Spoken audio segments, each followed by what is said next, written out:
here we are. Yes, it's a beautiful area. Yeah, it's pretty awesome. But I'm not just saying like we are in this building. I'm saying like Here we are as a people in our faith and everything we did together and building up our friendships and those hard times we had in our life.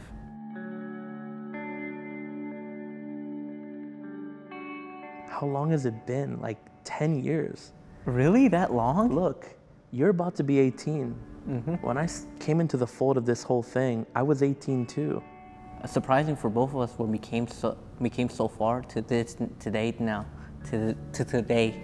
and it's pretty awesome because now we have people that we know, like we trust really confidently, and we know they have our back, and we can have their back more often than we should be. And we should think about. It obviously wasn't always that way. It wasn't. It wasn't, because when I came into all of this, you weren't ambitious like I was. You weren't hot-headed like I. How would you describe yourself? More playful. Playful? Playful and and outgoing. Actually, remember, I was really like moving around a lot. Pretty high energy. Yeah. Pretty high energy. Unpredictable. I was super unpredictable when I was a little kid.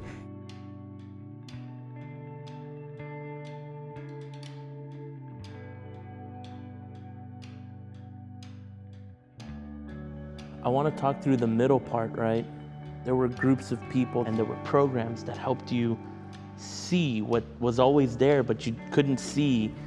What were those programs? Who were those people? And what was it about those programs and people that helped you see everything that you see now and the way that you see the world?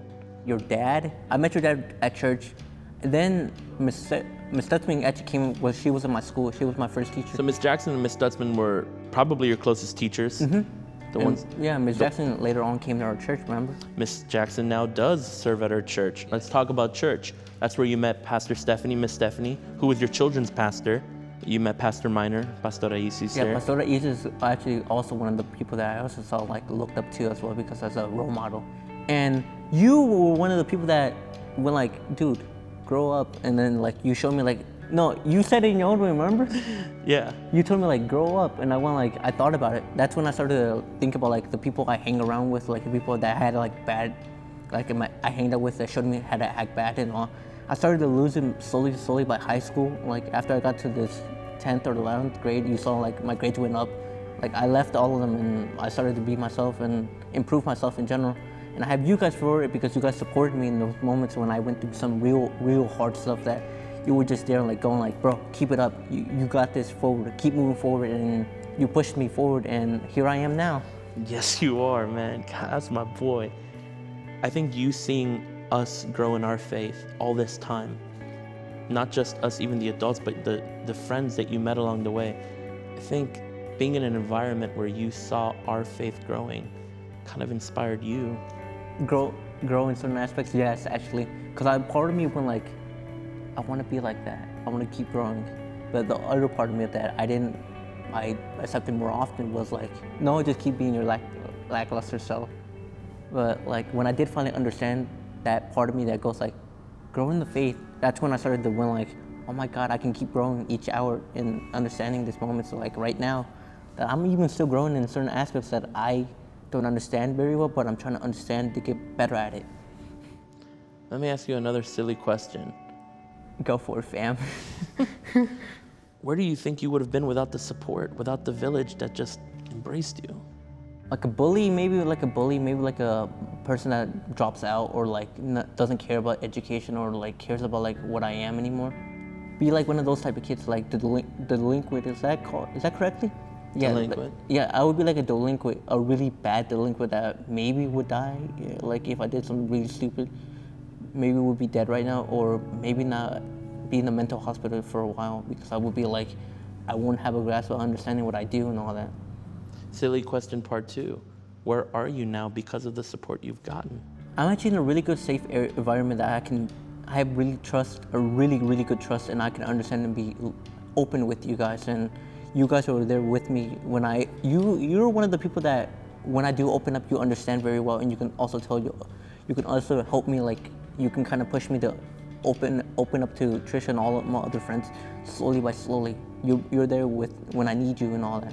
You guys have always been there, and what I have now, the people that I have now are really, really, really, I'm cherishing every moment with you guys because you guys are really those type of people that if I didn't have, I don't know where I would be right now. I would be one of those lost kids forever and ever. I remember when I could pick you up on my shoulders. I remember just all the stories about who you were. And I just am thankful, right? As I'm sure you are, this whole village that just believed in you. I love that it was all of us. It was one collaborative effort. Like what comes next is as important, as epic, as inspiring. You inspired people because of the decisions you chose to make. I want to inspire them because I want them to see like what they can see in me, what they're going through. It's the same thing us teenagers go through day to day, but they can see it and take it as a checkbook for them to understand like, oh, I can keep pushing myself.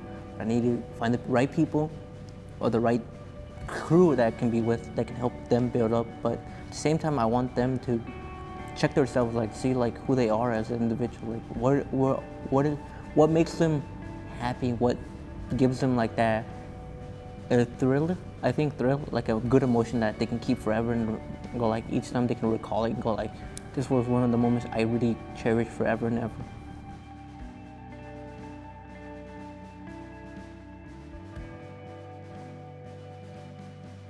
What are you about to do here in shy of a couple weeks? I'm about to graduate and then join a program that helps me in project search.